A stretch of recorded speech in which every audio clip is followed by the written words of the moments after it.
Hey everyone, welcome to this weekly Sidereal Astrology forecast for the week of December 13th to the 19th of 2021.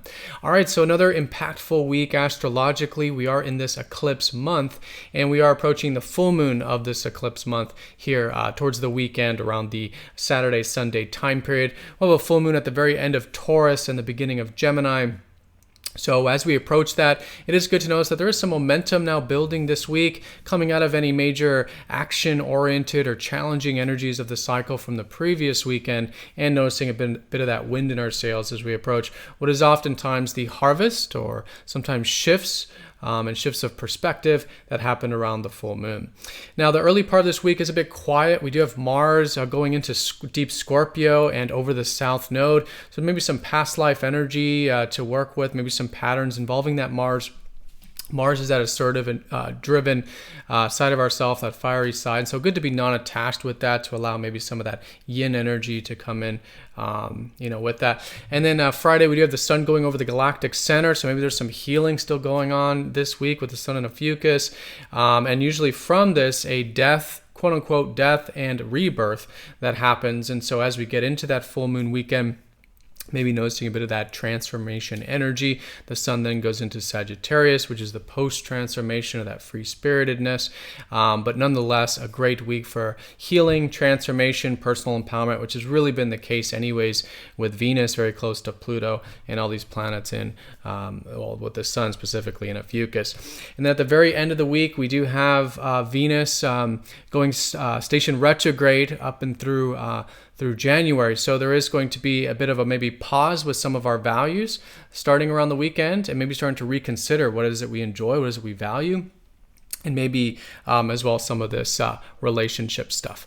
All right, so let's go and take a look at all of this here in more detail when we return.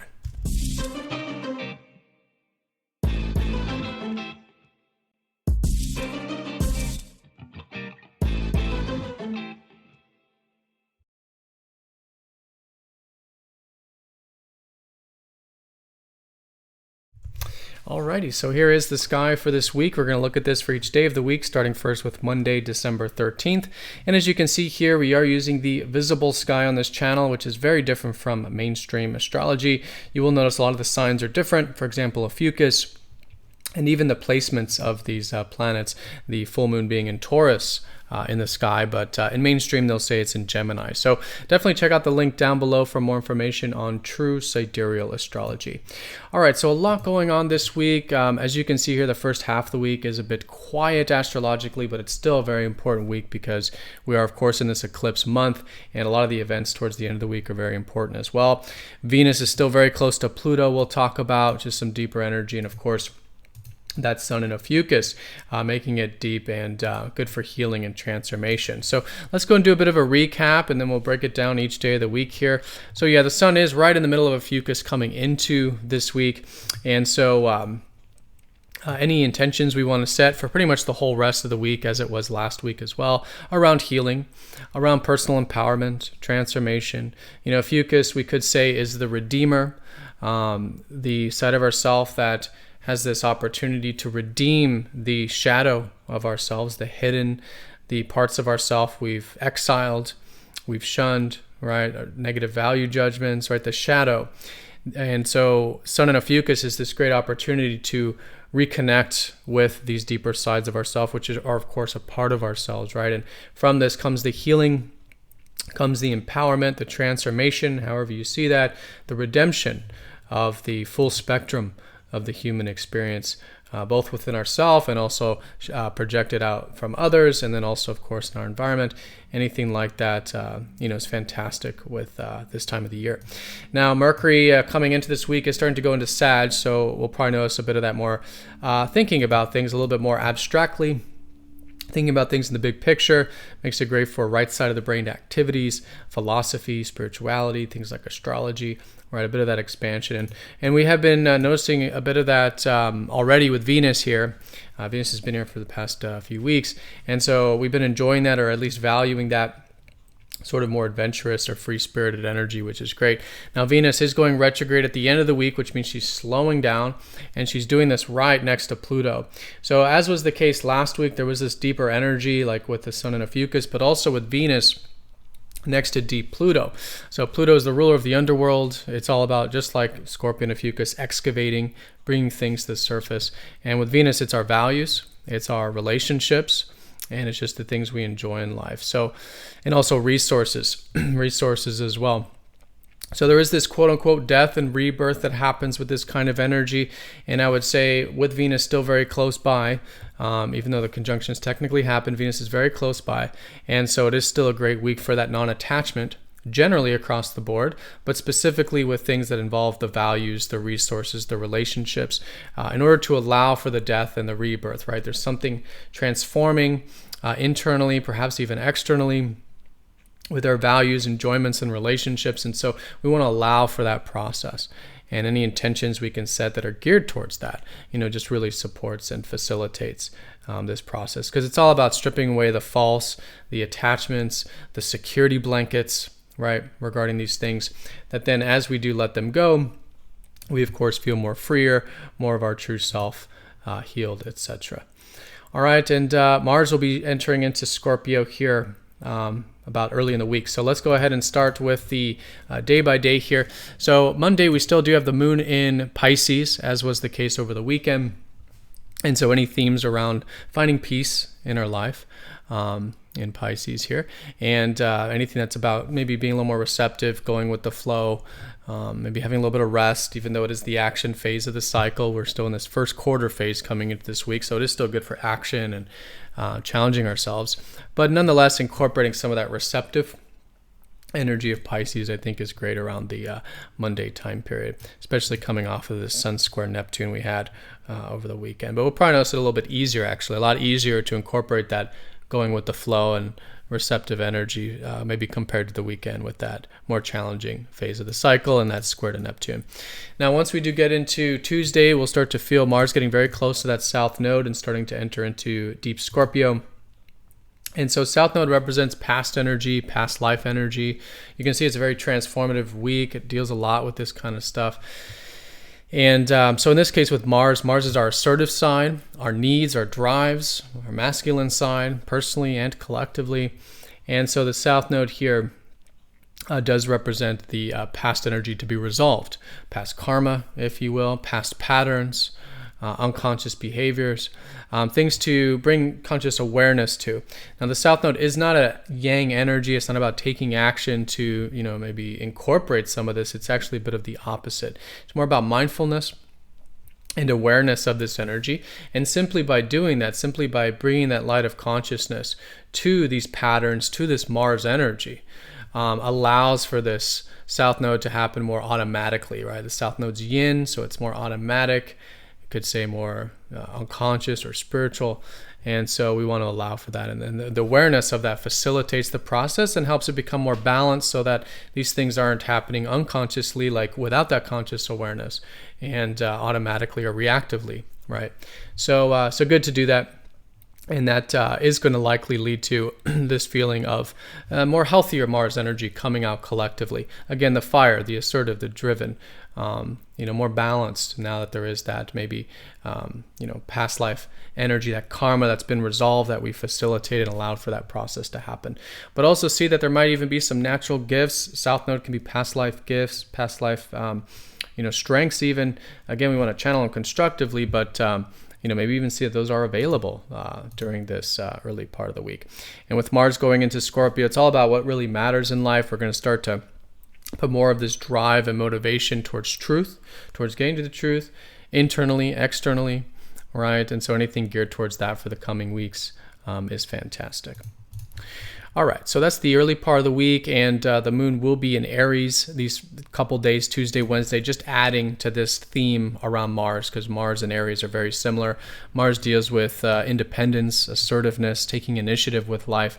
This will likely be a theme there Tuesday, Wednesday, but again, hopefully in that yin sort of way, with that Mars over the South Node. Now, once we do get to the Thursday time period, the moon will start to shift into Taurus, gearing up for that full moon at the very end of Taurus and beginning of Gemini, which of course I will make a separate video on as we do get closer to that date there. But I do want to mention here that this is about the time that the sun will be going over the Galactic Center. So the Milky Way, the center of the galaxy, is about 2 degrees at the end of a fucus in the system. And so this is really putting the emphasis on the later part of the week being about the getting into that void shadow collectively. Of course, this happens once a year, so it's not this huge thing, but it is a good time to really, again, listen, see what is being released. The Galactic Center has this drawing of energy, the light, right? Everything in the center of the galaxy getting sort of sucked into it, let's say.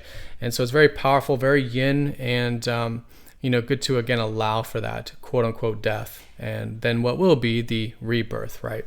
So anything spiritual, anything healing, mentally healing, spiritually, physically healing, any of this stuff, psychologically, any of this is fantastic to allow for meditation, spiritual activities, of course, things like this. And then as we slowly get in towards that full moon, but especially as we get into next week, the sun will be getting much closer to Sagittarius, and Sagittarius is that free-spirited post-transformation energy, right? And of course, we'll still have some of that deeper energy going on with Mars and Scorpio, but the major themes of that will certainly be lifting as we go into next week. Now, that full moon, again, is a good time to just do a status check. That'll be right on the cusp between Saturday and Sunday. How has the past 2 weeks of the lunar cycle been going? What are some shifts and changes that perhaps we'll want to make for the next 2 weeks? And just all in all, again, having some insight and awareness. It is, again, the heightened energy of this cycle, so it is good for these shifts and changes, and even action, during this phase. Now, it just so happens that during the full moon, we're going to have Venus going retrograde, coinciding on that same time period. And so, this is really starting off this next month plus, about the next month, of this starting to reconsider our values and reconsider our relationship energy, how we're relating with others, how we enjoy things with others, etc., things like that. I think someone's at the door, but I'm going to go ahead and let that go. All right, so this energy of Venus now, it's good to just sort of rethink, reevaluate. What is it we value in life? What is it we enjoy? These kinds of things. And in our relationships, how are we relating with others? How can we perhaps, look at things from a different angle regarding our relationships? And all of this during the retrograde, there is a lot that does get learned, reworked, re-examined, and it's good to experiment with these things, experiment with Venus things, relationships, values, things like that, and it can be a very constructive time period. So over the weekend, just allowing for a bit of that pause with Venus station. She's paused in the sky. Anything involving values, resources, relationships, good to, again, allow for that, just pausing energy for what will likely be a reworking process for the coming weeks there.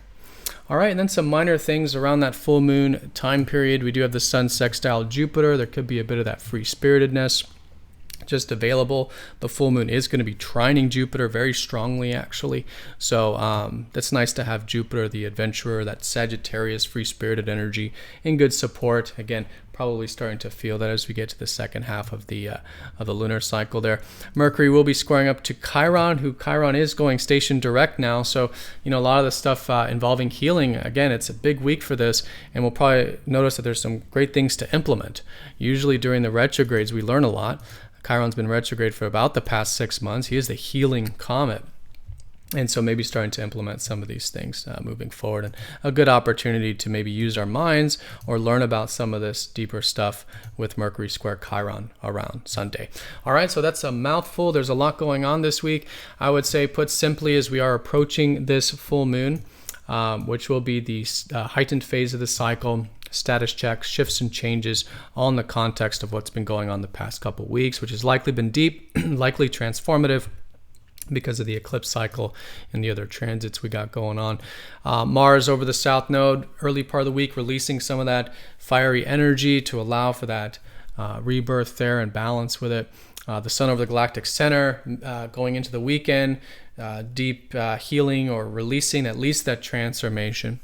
And then Venus going retrograde, which is very symbolic of starting to rethink our values, our relationship, generally relating with others, and things we enjoy in life. And again, in the deeper way with Pluto, I want to add again, it is about our deeper values, very much so. What really matters at the end of the day in those areas, right? And being non-attached to these things to allow them to change. is a big symbol with Venus so close to Pluto. All right, so everyone have a fantastic week. Thank you so much for watching. Be sure to click the like button if you haven't yet. If you're watching this on YouTube, definitely check out the link down below. There is a newsletter sign up, which you do get these videos released first before YouTube and other content not normally released. It's called MTZ Insiders, absolutely free. But have a great week, everyone. Thank you again for all of your support, and I'll see you all next time for the next astrology forecast. Take care.